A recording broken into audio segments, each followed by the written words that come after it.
మరణ భయాన్ని జయించటానికి ఆత్మజ్ఞానం అవసరమని కఠోపనిషత్తులో ఎలా చెప్పారు?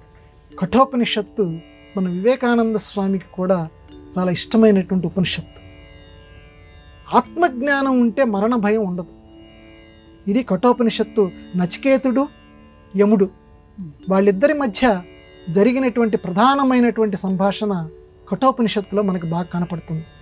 అందులో ప్రధానంగా మనకు చెప్పినటువంటి విషయాన్ని చెప్తాను నేను. ఆత్మజ్ఞానం. ఆత్మజ్ఞానం ఉంటే మరణ భయం ఉండదు. ఏమిటండి ఆత్మజ్ఞానం? మరణ భయం ఏమిటి? మరణ భయం అంటే ప్రత్యేకంగా అందరికి చెప్పక్కర్లా. అమ్మో అక్కడికి వెళ్ళిరా అంటే అమ్మో అంటాడు, అంటే ఏదైనా జరిగిపోతుందేమో అని చెప్పి. ఇప్పుడు చూడండి, మరణం అనేది రకరకాల పేర్లతోటి నిత్యం అనుభవిస్తూ ఉంటాం. ఆ విషయం చాలామందికి తెలియదు. ప్రతిరోజు మనిషి సగం చచ్చి మళ్ళీ సగం బతుకుతూ ఉంటాడు. అదేంటండి?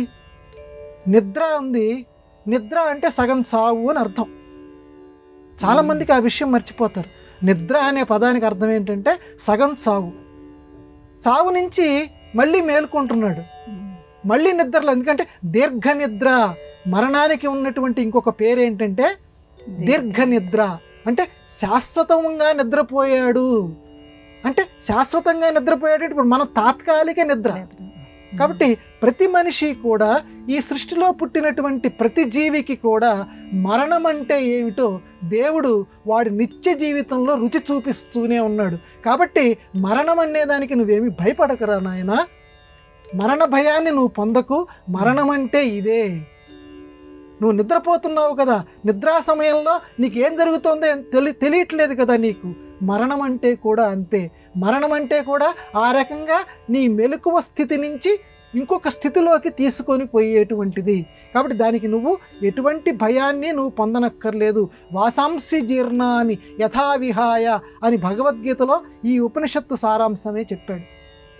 ఈ రకంగా మనిషి పాత బట్టల్ని విడిచిపెట్టేసి కొత్త బట్టల్ని ఏ రకంగా వేసుకుంటాడో, ఈ జీవి కూడా మరణ సమయంలో పాత బట్ట, ఈ శరీరం అనేటువంటి పాత బట్టని విడిచిపెట్టేసి ఇంకొక కొత్త శరీరం అనేటువంటి కొత్త బట్టని వేసుకుంటాడు.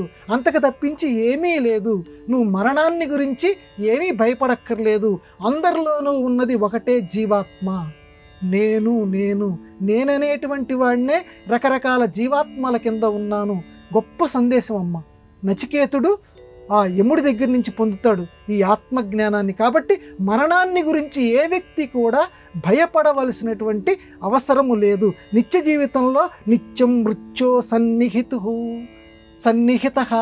కాబట్టి నిత్యము మృత్యువు సన్నిహితంగా ఉంది. కాబట్టి మనిషి ఆచరించవలసింది ఉన్నంతలో మన ధర్మాన్ని పాటించాలి, మన ధర్మాన్ని వింటుండాలి. సాధ్యమైనంత వరకు ధర్మ ప్రవర్తకుడి కింద ఉంటుండాలి. మరణం గురించి ఎటువంటి మనిషి భయపడక్కర్లేదు. ఇది ఆత్మజ్ఞానం గురించి కఠోపనిషత్తు చెప్పింది.